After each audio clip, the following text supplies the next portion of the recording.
Alice, vous faites partie du collectif de résistance civile. Venez. Vous faites partie du collectif de résistance civile Riposte Alimentaire qui milite pour une sécurité sociale de l'alimentation. Ce but est-il incompatible avec la montée de l'extrême droite? Oui. Non, je vais répondre un peu plus longuement. D'abord parce que l'extrême droite, c'est évidemment une menace absolue pour le monde militant, mais en ça, elle s'inscrit en fait dans une continuité avec le bloc libéral autoritaire que Macron a mené à un niveau délirant.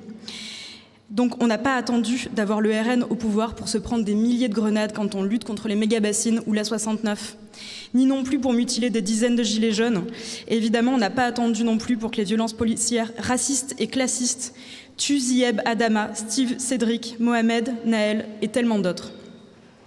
Le RN ne serait pas le début, mais c'est certain qu'il viendrait accélérer cette décomplexion de la répression, de même que ce système raciste, capitaliste et donc écocidaire.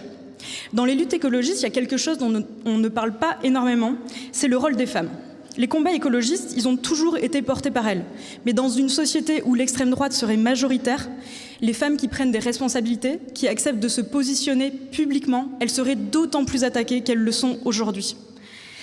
Et là, il faudrait avoir une vigilance sans faille, parce que les milieux militants ne feront pas exception à ça. Sur cette question, ils ne le font jamais. Il faudra avoir une vigilance sans faille, y compris du coup de la part des hommes qui sont nos frères de lutte et qui ne devront pas tomber dans le piège. Il faudra aussi être prête à essuyer plus de violence par une solidarité plus forte que jamais.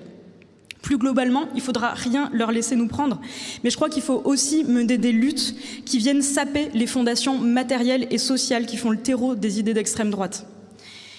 Et on en vient enfin à ta question. Du coup, puisqu'à ce titre, la sécurité sociale de l'alimentation pour laquelle on se bat à Riposte Alimentaire, elle est intrinsèquement antifasciste parce qu'elle est anticapitaliste.